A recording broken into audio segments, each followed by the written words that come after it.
Sir আসসালামু আলাইকুম। ওয়ালাইকুম স্যার আসসালাম আসসালামু আলাইকুম। রাহমাতুল্লাহ। স্যার আসসালামু আলাইকুম। ওয়ালাইকুম আসসালাম। সুমাইতা, জি স্যার। আসসালামু আলাইকুম। ওয়ালাইকুম আসসালাম রাহমাতুল্লাহ। স্যার আসসালামু আলাইকুম। ওয়ালাইকুম আসসালাম। শ্রুতি, আমরা গতদিন এই উপপাদ্য পর্যন্ত তোমাদের কাছে আমরা সমন্বয় করেছিলাম, ঠিক আছে? আমরা জি স্যার। এখন বাকিটুকু করব। এখানে একটা খেয়াল রাখো যে এই প্রশ্নটা বা এই উপপাদ্যটার কাজ হলো যে একটা দ্বিপদী দেওয়া থাকবে, সে দ্বিপদীর ঘাত সেটা মূলদ সংখ্যা হবে, সেটা পজিটিভ হতে পারে, নেগেটিভও হতে পারে, যাই হোক না কেন।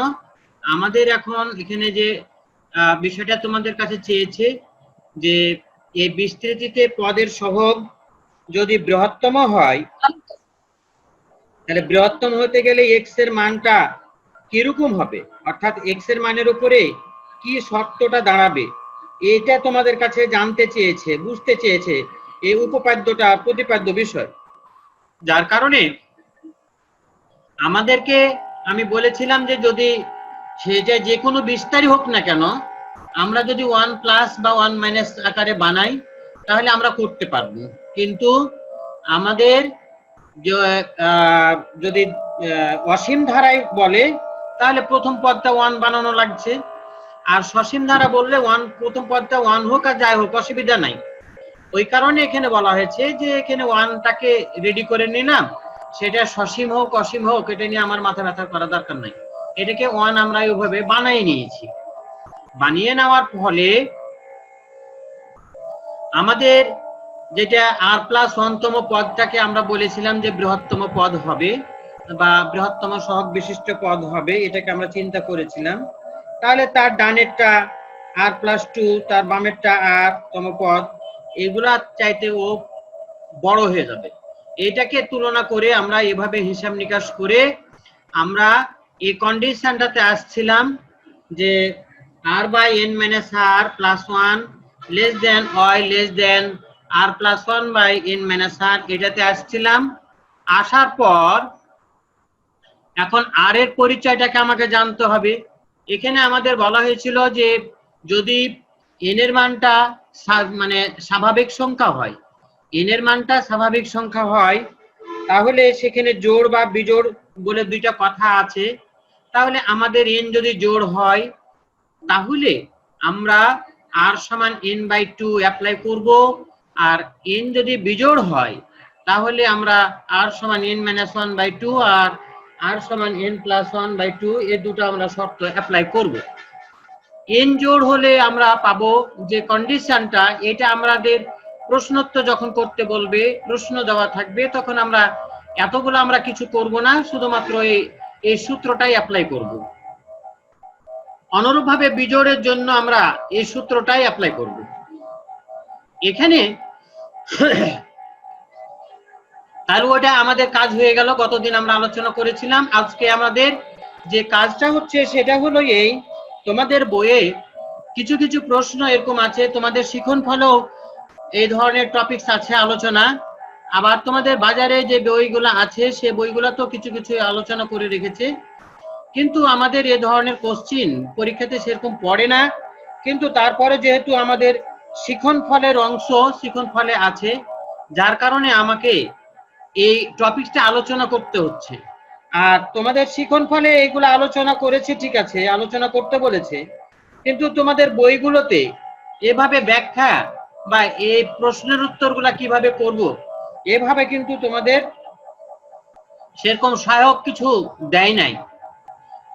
এখানে আমরা দেখো আমি অনেকগুলা তোমাদের কাছে কাজ করেছি, এটা অভিস্মৃতি আর অভিসারী। অভিসারী আর অভিস্মৃতি কথার অর্থ হলো ক্লোজ হওয়া, ক্লোজ হতে যাওয়া। ক্লোজ হচ্ছে না কিন্তু ক্লোজ হওয়ার প্রবণতা আছে। অপসারী কথাটার অর্থ হলো এই, তোমরা ধরো যে কোনো জায়গায় মানে যে যেমন ভি আকার, ভি আকারে দুটা রেখা আছে, এই রেখা দুটা দেখো দুই দিকে আস্তে আস্তে আস্তে আস্তে যত ভি এর মাথাগুলা বড় করতে চাইছো তত আস্তে আস্তে দূরে সরে যাচ্ছে। এই ভিটাকে এটাকে বলবো আমরা কি তখন, সেটাকে বলবো আমরা অপসারী। ও আস্তে আস্তে কিন্তু সরে যাবে, ক্লোজ হবে না।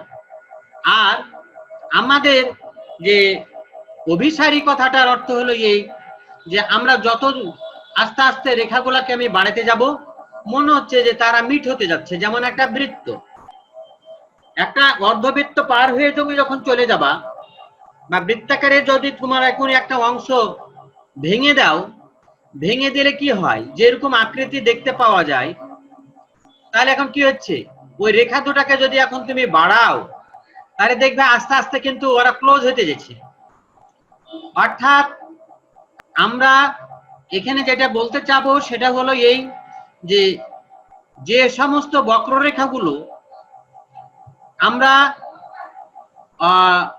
অঙ্কন করতে গেলে দেখা যায় যে তাদের আদি মাথা এবং শেষ মাথা পরস্পরের সাথে মিট হওয়ার প্রবণতা দেখতে পাওয়া যায়, তখন সেটাকে বলবো আমরা অভিসারী। আর যদি আদি মাথা এবং শেষ মাথা কখনো মিট হওয়ার প্রবণতা না থাকে তখন সেটাকে বলবো আমরা অভিসারী না অপসারী। এখন আমাদের কাজ হলো অপসারী আর অভিসারী এই দুটাকে নিয়ে কথা। কোন ধারার পদগুলোর সংখ্যা যদি সসীম হয় ধারাটিকে সসীম ধারা বলবো, আর যদি ধারার পদগুলো অসীম সংখ্যক হয় তাহলে সেটাকে বলবো আমরা অসীম ধারা। অসীম ধারার সমষ্টি আমাদের কি হতে পারে, সসীমও হতে পারে অসীমও হতে পারে। এটা আমরা 9-10 কিন্তু হায়ার ম্যাথে পড়েছি, ধারার সমষ্টি বা সাধারণ গণিত আমরা পড়েছি। অভিসারী কথাটা বলতেছে কি, কোন ধারার পদগুলোর যোগফল বা সমষ্টি যদি সসীম হয় তবে ধারাটিকে অভিসারী বা অভিসৃতি বলে। আর যদি এ ধরনের একটা অসীম ধারা সসীম সমষ্টি পাওয়া যায় তাহলে ধারাটিকে অভিসারী আমরা বলছি। এটাকে আমরা প্রতীকী অনুসারে আমরা লিখেছি, এখানে ভাষা দিয়ে লিখেছি। অপসারী কথাটা আসছে যে কোন ধারার পদগুলোর যোগফল বা সমষ্টি যদি অসীম হয় তবে ধারাটিকে অপসারী বা অপসৃতি বলে। এখানে আমাদের ধারার সমষ্টি ধনাত্মক বা ঋণাত্মক আসতে পারে, এটা নিয়ে কোনো মাথা ব্যথা নাই।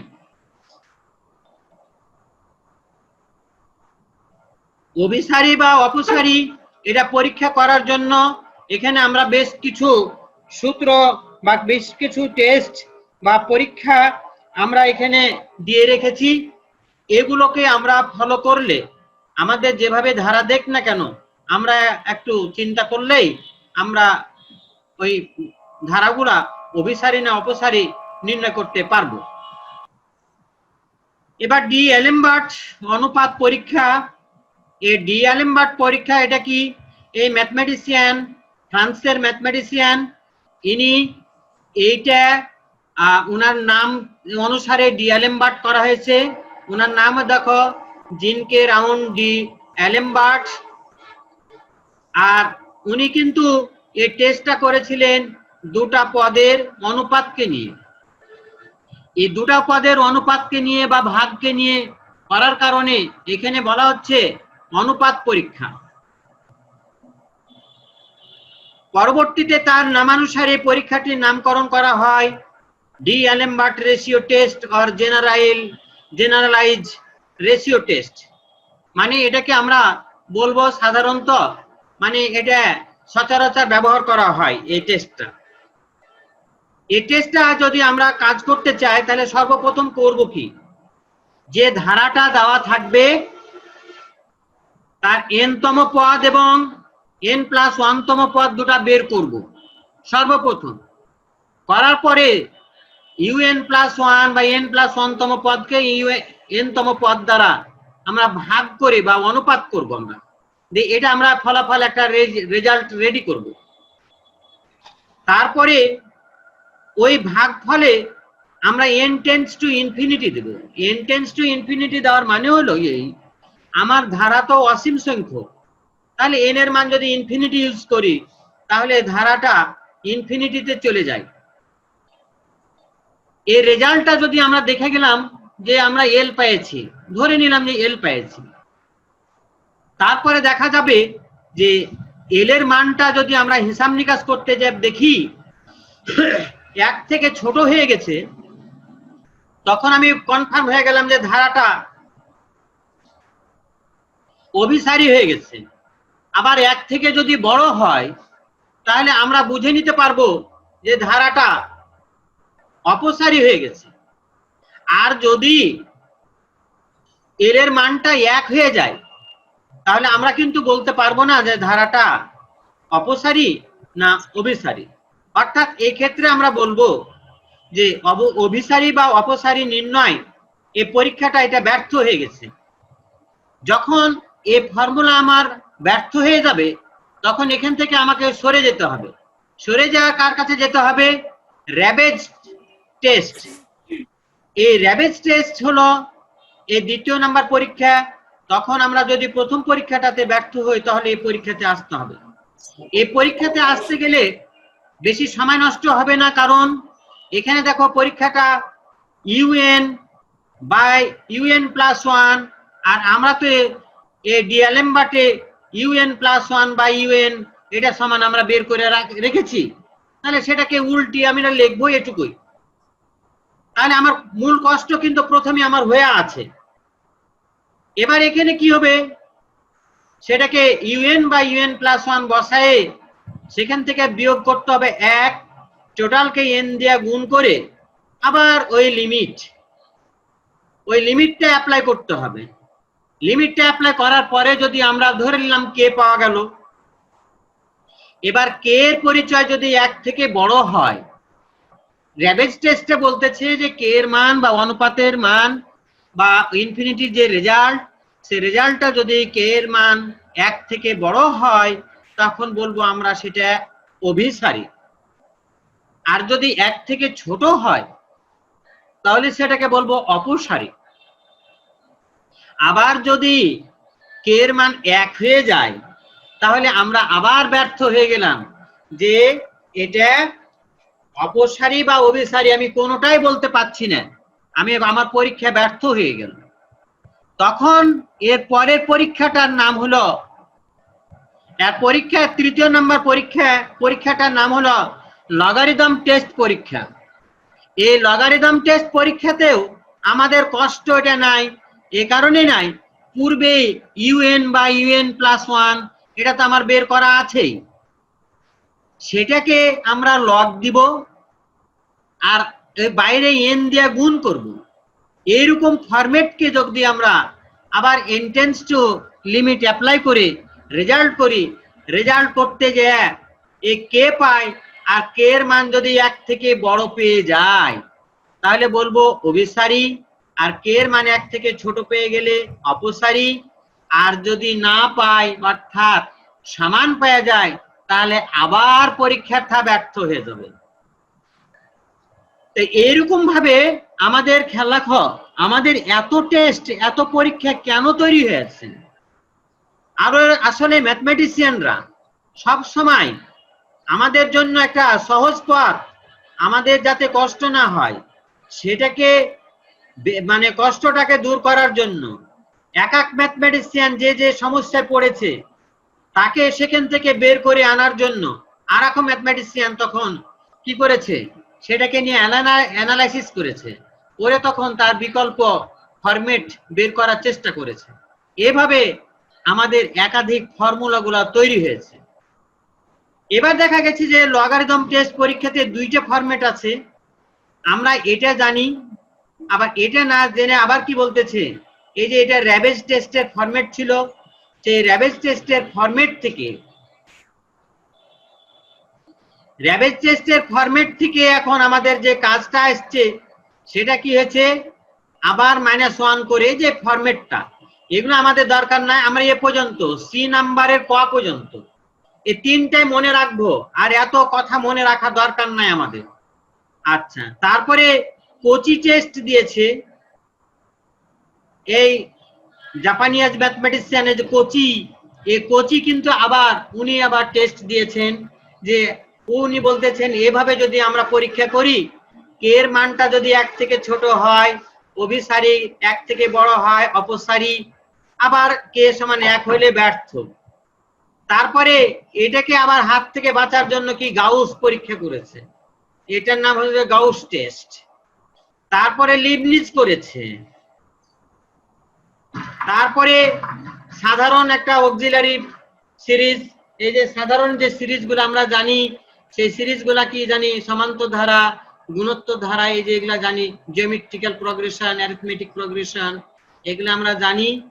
তো তখন বলতেছি যে যদি এরকম হয় জিওমেট্রিক প্রোগ্রেশন হয়, জিওমেট্রিক প্রোগ্রেশনটা কি, এ স্কয়ার, এ কিউব, A4, A5, A6, অর্থাৎ একটা একটা করে এভাবে বাড়তে থাকবে। এইরকম ধারা যদি পাওয়া যায় তাহলে সেটাকে বলবো আমরা গুণোত্তর ধারা বা জিওমেট্রিক্যাল প্রোগ্রেশন। এটারও কিন্তু আমাদের ওই একই কেস ওইভাবে নির্ণয় করতে বলা হয়েছে। যে এখানে উনি বলতেছেন যে যদি অভিসারী হয়, তোমরা 9 10 কিন্তু পড়েছো যে অসীমতক সমষ্টি কখন থাকবে, এই সময়টা তোমরা পড়েছো। অসীমতক সমষ্টি যদি থাকে তাহলে কি শর্ত তোমরা পড়েছিলে 9 10 এ? Sir r is less than 1 এটা। হ্যাঁ, মডার অর্থাৎ যদি মডারের মান যদি হয়, মানে আর এর পরম মানটা যদি 1 থেকে ছোট হয়, তাহলে আমরা বলতে পারতাম যে এটার অসীমতক সমষ্টি আছে। এখানে দেখো ওইটাই অ্যাপ্লাই করা হয়েছে যে এই ধরনের ধারাগুলাকে যদি আমরা বলি যে অভিসারী, তাহলে কি হতে হবে, এই যে মড আর লেস দ্যান 1 এরকম ফরম্যাট হতে হবে। তাহলে আমাদের এই সিরিজ যে অসীম ধারাতে যদি দেখতে পাওয়া যায় যে অনুপাতের রেজাল্টটা হলো, দুটো পদের অনুপাতের রেজাল্টটা হলো যদি তার মডটা 1 থেকে ছোট হয় তাহলে অসীমতক সমষ্টি থাকবে, অর্থাৎ তখন ওই ধারাটা অভিসারী হবে। আর যদি 1 থেকে বড় হয়ে যায় তাহলে কিন্তু ভেজাল লেগে গেল। 1 থেকে বড় হয়ে যাওয়া মানে কি, তার রেজাল্টটা তখন ইনফিনিটিতে রূপান্তর হয়ে যায়। সেটা প্লাস ইনফিনিটি হতে পারে, মাইনাস ইনফিনিটি হতে পারে, যাই হোক না কেন দিয়ে কি হয়ে গেল, সেটাকে আমরা বলবো তখন অপসারী। কনভার্জেন্ট হলো অভিসারী আর ডাইভারজেন্ট হলো অপসারী। তোমরা ফিজিক্সে পড়ছো জাহিন, কনভার্জেন্ট এবং ডাইভারজেন্ট বিষয়ে তোমাদের কিন্তু আছে, ফিজিক্সে পড়েছো। এখন পি টেস্ট, এই পি টেস্টটা হলো কি বলতেছে যে এরকম ভাবে 1/1 পাওয়ার p, 1/2 পাওয়ার p, 1/3 পাওয়ার p এভাবে যদি দেওয়া থাকে তাহলে আমরা কিন্তু দেখা গেছে যে এটাও একটা ধারা, এই ধারাটার নাম দেওয়া হয়েছে পি টেস্ট পরীক্ষা। এখানে পি টেস্টে বলতেছে যে পি এর মান 1 থেকে যদি বড় হয়ে যায় অভিসারী হয়ে যাবে, আর যদি পি এর মান 1/1 থেকে ছোট হয় তাহলে অপসারী হয়ে যাবে। এবার এখানে কি বলা হয়েছে, অভিসারী এবং অপসারীর মৌলিক কিছু নীতির কথাবার্তা বলা হয়েছে। মৌলিক কথাটা মনে রাখো, আমি যেটা তোমাদেরকে বলে দিই, কোনো একটা অসীম ধারা যদি অভিসারী হয়, তার সাথে কোনো পদ যদি যোগ করো বা ওর সাথে যদি আরেকটা অভিসারী ধারা যোগ করো, কোনো অসুবিধা নাই, আবার অভিসারীই হবে। অনুরূপভাবে কোনো একটা অপসারী যদি ধারা থাকে, সেই অপসারীর সাথে যদি অপসারী কোনো ধারা যোগ করো বা অপসারীর সাথে কোনো কিছু যোগ বা গুণ বা বিয়োগ করো, তাহলে কি হবে, ওই আবার অপসারী থেকে যাবে। আমরা এটা কিন্তু পরীক্ষাতে পাবো, বা এটা কিন্তু আমাদের শিখন ফলে, মানে ওই যে গ্রুপে দিয়ে থাকে, এটাও শিখন ফলে আছে। এটা আমাদের যদি কোশ্চিন পড়ে পরীক্ষাতে তাহলে এটা পড়বে গ নাম্বার কোশ্চিন, এটা আমাদের গ নাম্বার কোশ্চিনে পড়ে, দু একটা সালে পড়েছে। আচ্ছা, এখন এখানে দেখি আমরা আলোচনা শুরু করে দিই। 1 + x whole to the power n এর বিস্তারের দ্বিতীয় পদ t2, তৃতীয় পদ t3। একবার ঠান্ডা ভাবে থাকবা, প্রশ্ন থাকলে করবা। আমরা এ ধরনের প্রশ্নোত্তর যদি থাকে, প্রশ্ন করা থাকে, আমরা ক নাম্বার খ নাম্বার এই সূত্র দুটা মনে রাখবো। এই সূত্র দুটা যদি মনে রাখি তাহলে আমাদের প্রশ্নোত্তর করা সহজ হবে। আমি প্রশ্নোত্তর এটা করে দিয়েছি, একটা কোশ্চিন রেখেছি, আমরা দুই পদ্ধতিতে সমাধান করে দেখাইছি। ওখানে আমরা যখন যাব তখন দেখে নেব। এখান থেকে এক্স বাহির করার নিয়ম হলো যে ধারাটা দেওয়া থাকবে তার 2 নাম্বার পদ বিয়োগ 2 গুণিত 3 নাম্বার পদকে 2 নাম্বার পদ দিয়ে ভাগ করে যেটা পাবো সেটা বিয়োগ, তাহলে এক্স এর পরিচয়টা পেয়ে যাব। এন এর পরিচয় পাবো 2 নাম্বার পদকে এক্স দিয়ে ভাগ করে দিলেই আমরা এন এর পরিচয় পাবো।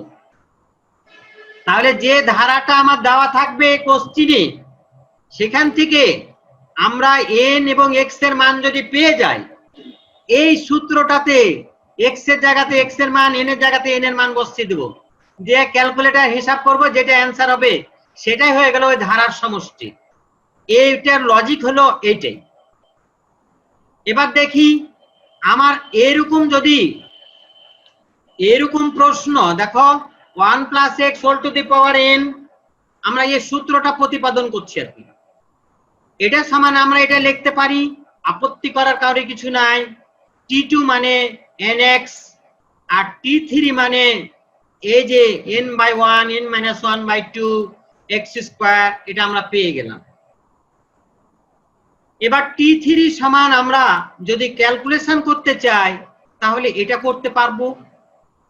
nx মানে হলো t2 আর nx মানে আবার t2 - x, আর 2টাকে যে 1/2টাকে এখানে বাড়িয়ে নিয়ে চলে আসলাম। এবার তোমরা দেখো এই 2 দিয়ে t3 কে গুণ আর এই t2 দিয়া ভাগ সমান t2 - x হয়।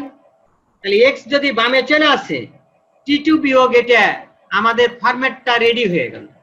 আমাদের মনে হয় যে কারো আপত্তি করার কিছু নাই এখানে, আছে?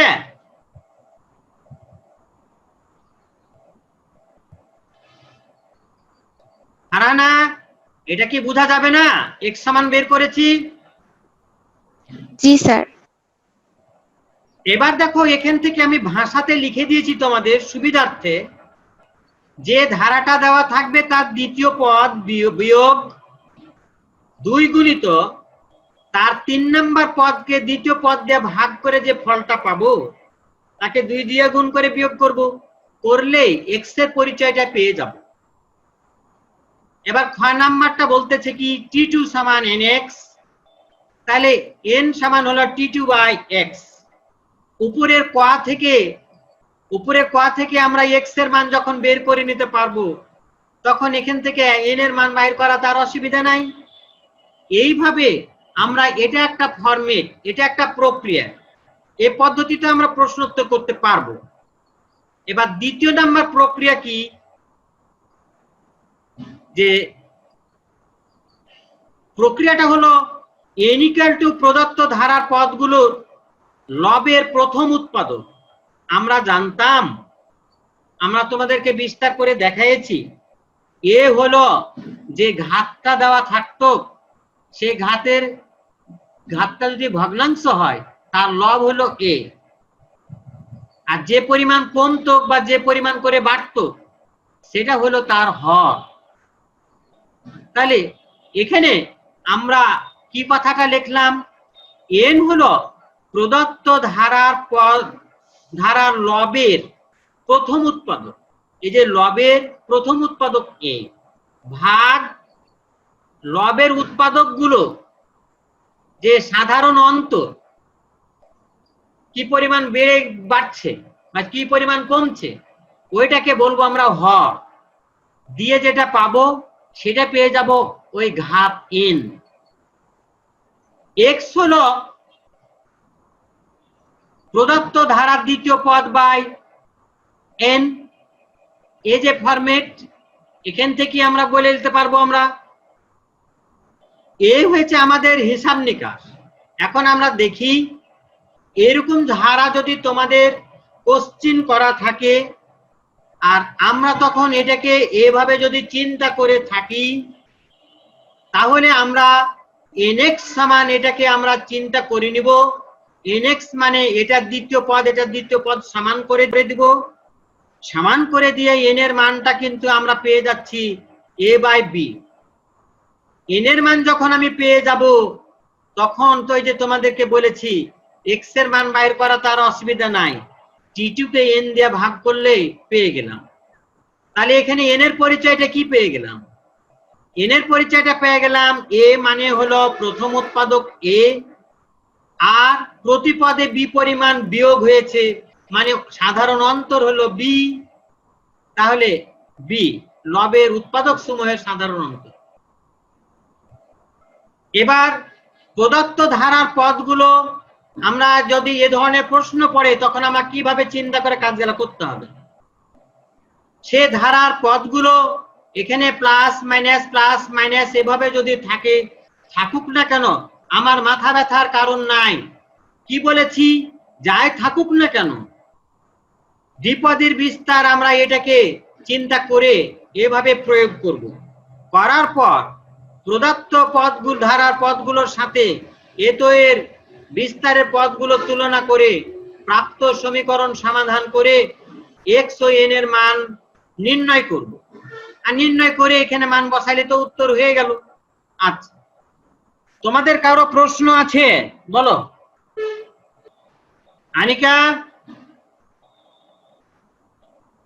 না স্যার, বুঝতে পেরেছি। আচ্ছা, আমরা এই সৃজনশীল প্রশ্নটা একটু খেয়াল করি, সবাই ঠান্ডাভাবে খেয়াল করি। 1 নাম্বার উদ্দীপক f(x) সমান এটা দেওয়া আছে, 2 নম্বরে g(x) সমান এটা দেওয়া আছে। এবার আমার কাছে প্রশ্ন যেটা করেছে, উপরের উদ্দীপক অনুসারে খ ও গ প্রশ্নের উত্তর দাও। তাহলে ক নাম্বারটা সেটা উদ্দীপকে নির্ভর হতে পারে বা নাও পারে, এটা নিয়ে কোনো কঠিন কথা নাই। সে উদ্দীপকে থাকতেই হবে, উদ্দীপকে থাকবে না এরকম কথা না, উদ্দীপকে থাকতেও পারে। এবার প্রশ্ন দেখো, উপরের উদ্দীপক অনুসারে নিচের খ ও গ প্রশ্নের উত্তর ক নাম্বার। এর বিস্তৃতি করে চতুর্থ পদের সহগ নির্ণয় করো। এই ধরনের কোশ্চিন তোমাদের বইয়ে প্রথম দিকে 1, 2, 3 এগুলোর মধ্যে আছে, ওখান থেকে তুমি দেখে নিতে পারো। দেখো কিভাবে আমরা করেছি। আমরা তোমাদেরকে শিখাইছিলাম 1 - 2x whole power 1 - x whole power -1। এটার বিস্তার আমরা প্যাসকেলের ত্রিভুজ সূত্রের সাহায্যে শিখেছিলাম। 1 + x + x² + x³ + x⁴ এভাবে আমরা শিখেছিলাম। তাহলে এখানে কি x এর জায়গাতে তো 2x আছে, তাহলে 1 + 2x + 2x² + 2x³ up to dot dot 2x power r দিয়ে আবার ডট ডট। যদি ডট ডট না দাও তাহলে কিন্তু সসীম ধারা হয়ে গেল, সীমাবদ্ধ হয়ে গেল, আর ডট ডট দেওয়ার কারণে অসীম ধারা চলে গেল। এবার বাকিটুকু হিসাব করে নাও, করে নিয়ে তোমার কাছে যেটা চেয়েছে চতুর্থ পদের সহগ নির্ণয় করো। 1, 2, 3, 4। আমি বলতে পারতাম x³ এর সহগ নির্ণয় করো, এ কথাটা না বলে চতুর্থ পদের সহগ নির্ণয় করো, আমার বেরিয়ে গেল। বুঝা গেল সেয়ন্তী? জি স্যার, বুঝেছি। আচ্ছা, এবার 6 নাম্বার প্রশ্ন। এই প্রশ্নটা তোমাদের বইয়ে আছে। আমাদের দেওয়া আছে প্রশ্নে f(x) সমান এটা, আর আমাকে বলেছে এর বিস্তৃতিতে r+1 তম পদটির সহগ এত নির্ণয় করো। তাহলে এত সমান আমরা লিখতে পারি, এটাকে এইভাবে লিখতে পারি। f(x) এর পরিচয় বসিয়ে দিলাম, এর বিস্তৃতিতে r+1 তম পদ। আমি তোমাদেরকে বিস্তার শিখাইছিলাম, যে যদি পাওয়ার মাইনাস থাকে তাহলে আমরা, বা পাওয়ার n থাকে, আমরা কি করেছিলাম n, n-1, n-2 up to n-r of r-1 by factorial r into দ্বিতীয় যেটা পদ থাকতো তারপরে পাওয়ার r। এটা আমি শোনো, এখানে তিনটা ফরম্যাট দেওয়া আছে, আমরা তিনটা ফরম্যাট পরীক্ষার খাতাতে লিখে কাজ করতে পারি, না হলে একটা ফরম্যাট লিখে কাজ করব। আমি এখানে তোমাদেরকে শেখানোর জন্য তিনটা লাইন দিয়ে রেখেছি। তাহলে এটা একটা নিয়ম হলো যে পাওয়ারটা প্লাস থাক মাইনাস থাক আমার দেখার বিষয় নাই, আমাদের কাজ শুরু হয়ে গেল, পাওয়ার যাই থাক না কেন সেটা ইনটু তার থেকে এক কম, আবার তার থেকে এক দুই কম, এভাবে করতে করতে তার থেকে বিয়োগ r অফ -1, নিচে ফ্যাক্টোরিয়াল r, আর দ্বিতীয় পদ যেটা তারপরে পাওয়ার r। এবার যদি তুমি মাইনাস কমন নিয়ে নাও r সংখ্যক মাইনাস পাবা, তাহলে এই যে r সংখ্যক মাইনাস পাবা, আর এটা তোমাদের সমন্বয় হয়ে গেল, এখানেও কিন্তু ভেঙে এভাবে তোমাদের তৈরি হয়ে গেল। তোমাদের কি কিন্তু আমি পরীক্ষাতে আবার শিখাইছিলাম, এক প্রশ্ন যখন করাইছিলাম, সূত্রগুলো যখন তোমাদেরকে পড়াছিলাম, যে পাওয়ার যদি ঋণাত্মক থাকে তাহলে কি লিখতে হয়, ফর্মুলা ছিল n+1, n+2 up to n+r-1। তোমরা যদি মনে করো উপরের লাইন আর লিখবো না, আমরা এখান থেকে কাজটা শুরু করব, এই -1 পাওয়ার আর -1 পাওয়ার আর এটা থাকবে না। কারণ এই কারণে থাকবে না, এই কারণে থাকবে না যে -1 পাওয়ার আর -1 পাওয়ার আর এটাকে ক্লোজ করতে গেলে -1 পাওয়ার টুয়াইস আর। হ্যাঁ, এবার খেয়াল রাখো, এটা তোমাদেরকে ফর্মুলা শিখাইছিলাম, যদি পাওয়ার মাইনাস থাকে তাহলে n+1, n+2 up to n+r-1। তারপরে কি হয়েছিল, আবার আমি বুদ্ধি শিখাইছিলাম তোমাদেরকে, যদি পাওয়ার ভগ্নাংশ থাকে আর মাইনাস থাকে তাহলে তার জন্য ফর্মুলা তোমাদেরকে বলা হয়েছিল লব হবে প্রথম উৎপাদক আর হর পরিমাণ করে বাড়তে থাকবে। লব হলো 1, তাহলে হর হলো 2, 1 + 2, পরে হবে কি 1 + 2টা হর, তারপরে হবে 1 + 3টা হর, এইভাবে করতে করতে 1 + r-1 * 2 বাই, আমরা বলেছিলাম হরের পরে পাওয়ার r ফ্যাক্টোরিয়াল r, আর এখানে আমাদের দ্বিতীয় পদ যেটা ছিল সেই দ্বিতীয় পদের উপরে যেটা পাওয়ার হয় সেটা, তো 4 কে আমরা ভেঙে করতে গেলে কি 2 পাওয়ার 2 মানে 2 পাওয়ার টুয়াইস r আর x পাওয়ার r হয়। তাহলে আমরা যদি মনে করি এই লাইনও লিখবো না, এই লাইনও লিখবো না, আমরা সরাসরি এই লাইন থেকে লেখা শুরু করব, তাও তোমাদের প্রশ্ন উত্তর সঠিক। এবার প্রশ্ন হলো এই যে এখান থেকে কাজ শুরু করার পরে তুমি দেখো হিসাব করে নাও, এই লাইনটা হয়ে গেল। তুমি যখন অ্যাডমিশনে চলে যাবা তখন এই উপরে 3 লাইন একটাও লিখবে না, এখান থেকে কাজ শুরু করে দিবে, এখান থেকে কাজ শুরু করে দিবে। কারণ আমি বলেছি যে লব হবে প্রথম উৎপাদক আর হর হবে প্রতি উৎপাদকে কম বা বেশি, মাইনাস থাকলে বেশি আর প্লাস থাকলে কম।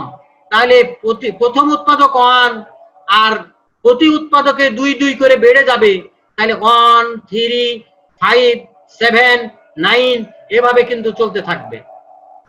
লাস্টে হবে টুয়াইস r-1, যেহেতু সবাই বিজোড়, আর নিচে 2 পাওয়ার r ফ্যাক্টোরিয়াল r, আর এখানে আমরা পেয়ে গেছি, এখানে কাটাকাটি করে দেখো 2 পাওয়ার r এই দেখো 2 পাওয়ার r, এখানে 2 পাওয়ার টুয়াইস r, কাটাকাটি করে আমরা পেয়ে গেছি 2 পাওয়ার r x পাওয়ার r।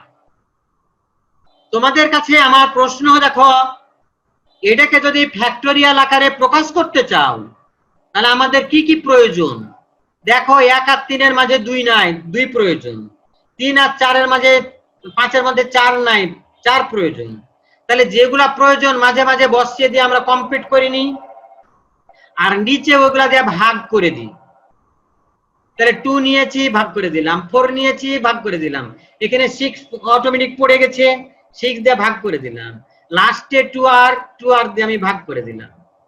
আর ফ্যাক্টোরিয়াল আর আগে থেকেই ছিল 2 পাওয়ার r x পাওয়ার r। এবার এখানে খেয়াল রাখো উপরেরটা হয়ে গেল টয়েস আর ফ্যাক্টোরিয়াল, আর নিচে প্রত্যেকটার সাথে 2 আছে গুণ, তাহলে আর সংখ্যক 2 গুণ আছে। তাহলে প্রত্যেকটার কাছ থেকে যদি 2 2 করে বের করতে থাকি, তাহলে 2 পাওয়ার আর হয়ে যাবে আমার বাইরে গুণ 1 2 কমন নিলে এখানে 1 থাকে, এখানে 2 থাকে, এখানে 3 থাকে, আর লাস্টে আর থাকে। 1 2 3 আপ টু আর গুণ করলে কি ফ্যাক্টোরিয়াল আর, আর ফ্যাক্টোরিয়াল আর আগে থেকে আছে আমার। 2 পাওয়ার আর কেটে গেল, আমার এইটা প্রয়োজনটা মিটে গেল।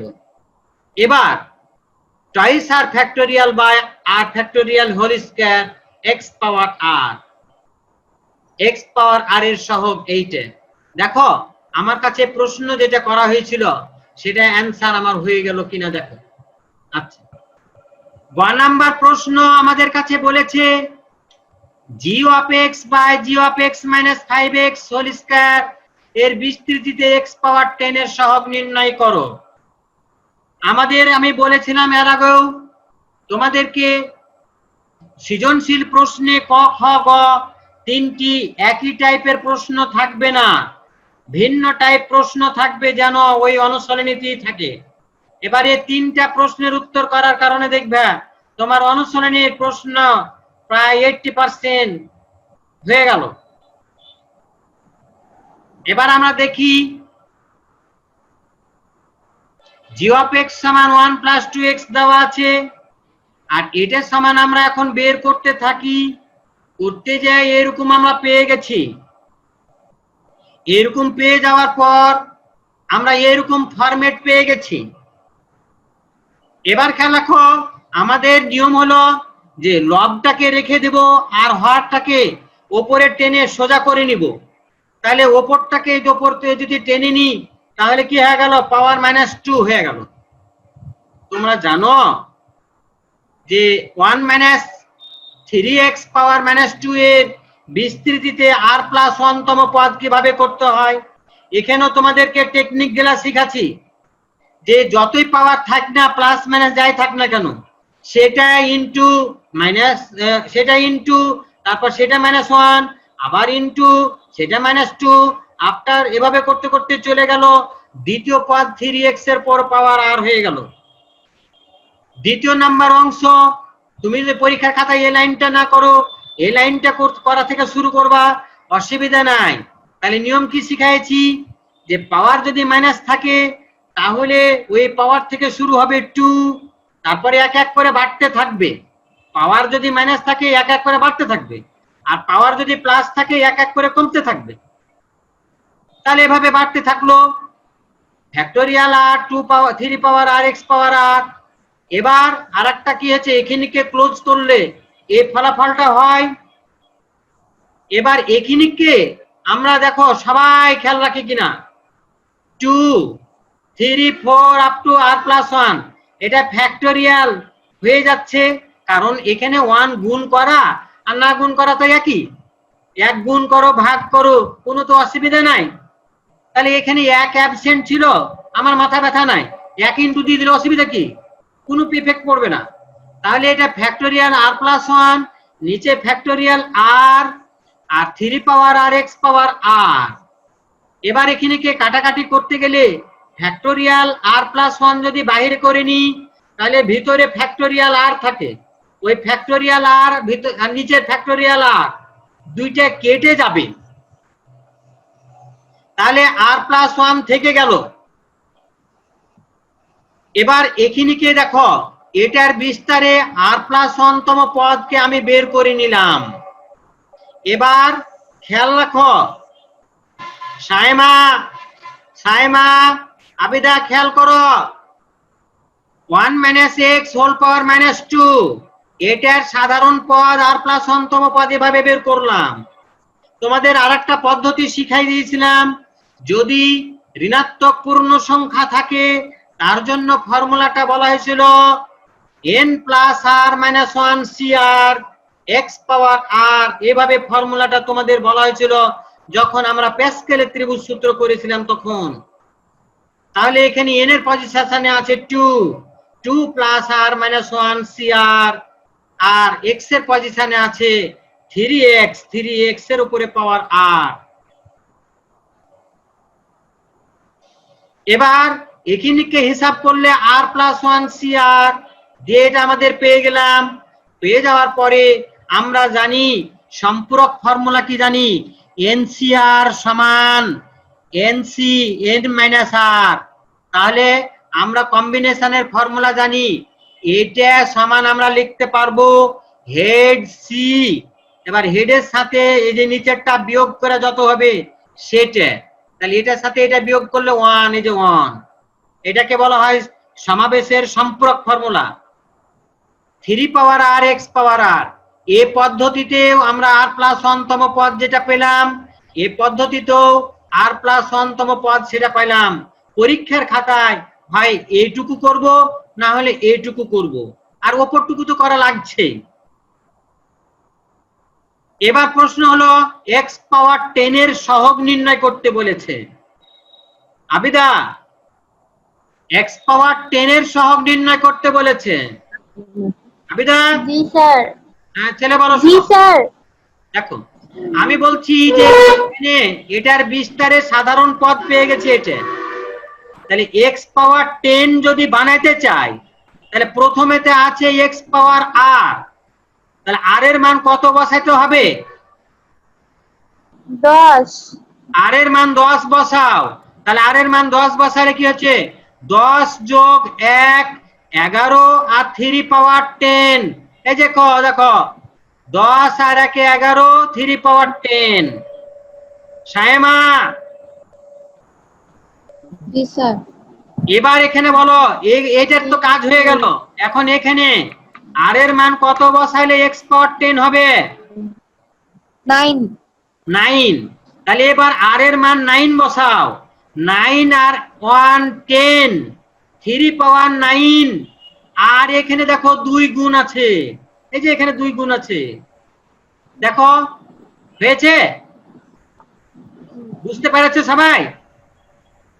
তাহলে এভাবে r প্লাস 1 তম পদ বের করব, করে x এর উপরে যে ঘাত নিয়ে কথাবার্তা বলবে সেই ঘাত r এর পজিশনে কত কত বসালে ওই ঘাতটাকে পাবো, ওইটাকে চিন্তা করে আমাকে তখন r এর পজিশনে ওই মানগুলোকে বসিয়ে মান বাইর করে নিতে হবে। দেখো আমার মানটা বেরিয়ে গেছে। এই যে বিকল্প পদ্ধতি, তোমরা দেখো এই পদ্ধতিতে গ নাম্বার প্রশ্নের উত্তর এখানে এসে করলা। এখন আমি আরেকটা পদ্ধতি তোমাদেরকে শিখাইছিলাম, যে বিশ্লেষণ পদ্ধতি বা বিস্তার পদ্ধতি। তাহলে প্রথমটা হচ্ছে 1 প্লাস 2x, এটা তো বিস্তার প্রয়োজন নাই। 1 মাইনাস 3x পাওয়ার মাইনাস 2, এটার বিস্তার আমরা করব। 1 প্লাস 2c1 3x, দেখো ভিতরও মাইনাস বাইরেও মাইনাস, সব পদ হবে যোগ। তারপরে আমি বলেছিলাম এরকম বিস্তার যদি করতে হয় তাহলে আস্তে আস্তে পাওয়ার সব জায়গাতে এক এক করে বাড়বে। তাহলে হেডে 1 বাড়া 3, নিচে 1 বাড়া 2, আর 3x এর উপরে পাওয়ার 1 বাড়া হলো 2। এইভাবে করতে করতে আমরা চলে যেতে পারবো। আমরা কত দূর পর্যন্ত যাব? আমরা x পাওয়ার 10 বলেছি, তাহলে 1 দিয়ে গুণ করলে x পাওয়ার 10 যেতে হবে, 2x দিয়ে গুণ করলে x পাওয়ার 9 কে পেতে হবে। ওই জন্য 9 আর 10 পর্যন্ত আমরা এখানে গেছি।